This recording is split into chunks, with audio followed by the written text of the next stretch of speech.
Ito naman mga Zay, ang pa-order ko today, solo flight ang person pero nakaraos din, chares.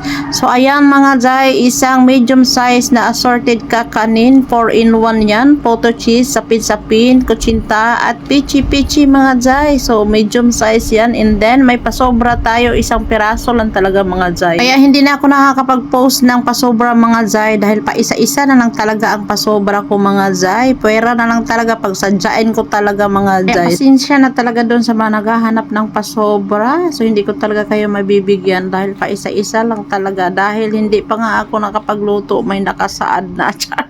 And then, meron din siyang medium size na canton sutanghon mga Zay. And then, medium size na baked macaroni at small size na Shanghai. So, red nga yung ating paribon mga Zay. Dahil dadalhin ito sa birthdayhan. Ito yung handa ng my birthday kahit wala sa Pilipinas. Happy birthday, princess! So, ayan mga Zay, ready for delivery na yan mga Zay. Bound to Talipang. So, thank you so much, Ate Mercy.